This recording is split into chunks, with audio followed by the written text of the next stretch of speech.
Hi.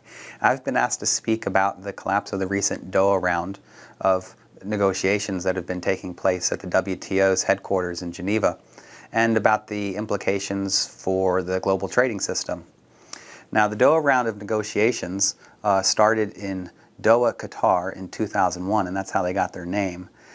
And one of the reasons why this negotiations have been difficult and somewhat different than previous rounds is the greater involvement of developing countries, including Brazil, India, China, and others. In fact, this is the Doha Development Round, and it differs from previous rounds, such as the Uruguay round, which ended in 1994 and established the WTO, and also differs from the Tokyo round and others before it, in that those rounds primarily involved negotiations between the United States and European countries, and then to some extent Canada and Japan as well.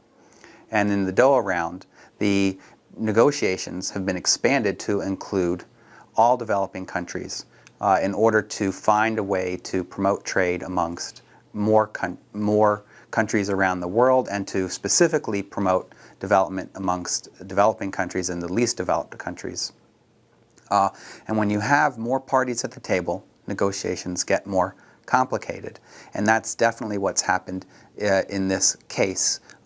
Some countries, such as India and Brazil, have a specific agenda to promote the interests of their farmers and the least advantaged from their societies, and also to try and gain more benefits than they did in previous rounds. And therefore, their involvement has added to a new layer of negotiations to the round itself. You have participating in the round a group of countries led by India and Brazil called the G20. China is also a participant in this group. But up until the summer, China has not been one of the most openly active and visible members of the group. It's basically been led by Brazil and India. And they have been very assertive in defending the interests of the developing world in the negotiations, pushing for reduced subsidies in agriculture from the United States and Europe, reductions of other barriers that they face in trade with the advanced capitalist countries, and also a willingness to have others allow them to maintain tariffs and other protections on the weakest parts of their economies into the future. So that dynamic of the negotiations has meant that it's been more difficult than in the past, and so the fact that we have arrived at this point isn't a complete surprise. Another element of the negotiations that is just sort of systematic of the WTO is its goal to achieve what it calls a single undertaking. That is, a comprehensive, universal agreement that binds all members of the WTO, which now numbers over 150 countries. And the goal of wanting to achieve a single undertaking means that all issues need to be negotiated at once, and there needs to be a compromise on all of them.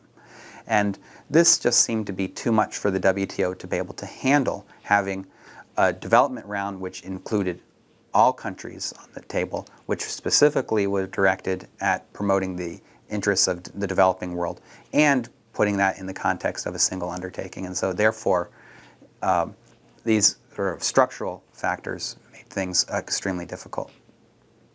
Then if you turn to the specific positions of the countries involved, including China, you realize that there are more difficulties. China has joined the WTO in 2001.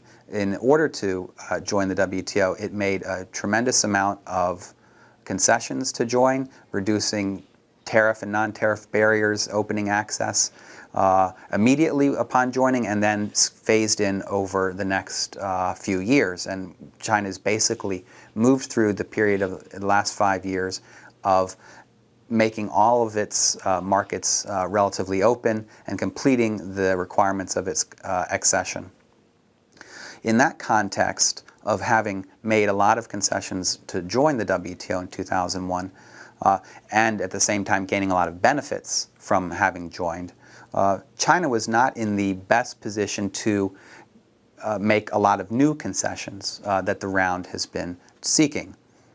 And as a result of that, they have not taken a very assertive approach in the round. They have tried to stand with developing countries, but they have not been out in front pushing their interests as to not hurt their relationships with the United States and others, and also to promote their own economic interests. And so China has been relatively passive in the round relative to the behavior of India and Brazil. And given that China is not very certain that they would benefit a lot from the round, their willingness to compromise has been reduced. And that came to a head last week, or over the past weekend, in fact, in Geneva, when they were part of a group of 7 countries who had been brought together by the Director General Pascal Lamy to negotiate the most important details of the agreement. About 30 countries had gathered in Geneva a few weeks ago, and they've been winnowed down to these 7 most important countries. There were 20 basic areas to negotiate during this past month. They had successfully walked through 18 of those areas in pretty good detail, but 2 areas remained. The first was regarding special safeguard arrangements that the developing countries, including China, sought as a way to protect specific agricultural sectors from import surges after the barriers were reduced to trade.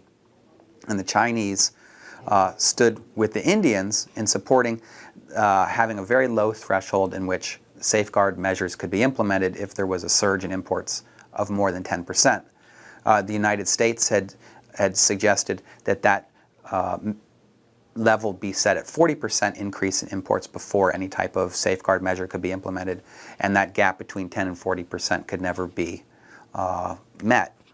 The Brazilians, who had stood with the Indians in the G20 all this time, had, due to increased support from certain agricultural interests in Brazil, which were interested in exports, such as sugarcane for ethanol, they were ready to compromise on this issue. But the Indians stood firm and the Chinese stood with them on this issue. It's unclear what would have happened if they had gotten past that issue. There was still the issue of cotton remaining, and the U.S. provides a significant amount of cotton subsidies to its growers in the United States, and it's unclear if there would have been a compromise there. Nevertheless, they reached that point of not being able to negotiate further, and the talks collapsed. If we had, let's say we could have reached an agreement, the next difficulty would have been ratifying the agreement. And there, the difficulty would have not been the developing countries so much as it would have been the United States, because we're in an election season. In the United States, President Bush has only a few months left in office. It would have needed to go through the Congress, and given that we're only a few months left in his term and Congress is gearing up for an election, really, this would have just been left on the table for the future president, President McCain or President Obama. Given the other obligations they have to deal with that they'll face when they come into office, it's unlikely that Congress and the President would have gotten to the WTO agreement before next summer at the very earliest. Could have actually gone until 2010. And then given the declining U.S. economy and the different perspectives that McCain and Obama have as opposed to Bush, it's quite possible they would have wanted to start from scratch in these negotiations. So the most immediate problem has been the conflict between the developing world, India and China in particular, and the United States this past week in Geneva. But even if that had been resolved, we still have other problems lying before us. My suggestion or thoughts going forward is that it's really quite possible for the sides to continue to negotiate and look for areas of compromise in principle. And then when the new American president takes office next winter in January, hopefully they will be able to hit the ground running and re-engage these negotiations rather than having them delayed indefinitely. One real problem that we face is that all sides throw up their hands. They give up on the WTO as a place to negotiate, and they only engage in achieving regional or bilateral trade agreements. And that would lead to a fragmentation of the global trade system that we don't want. There's a lot of worry amongst some commentators and governments that that is going to occur. But even though we have more countries involved in the process, we still have the single undertaking. There's a chance to still avoid that outcome and achieve a better outcome for everyone involved.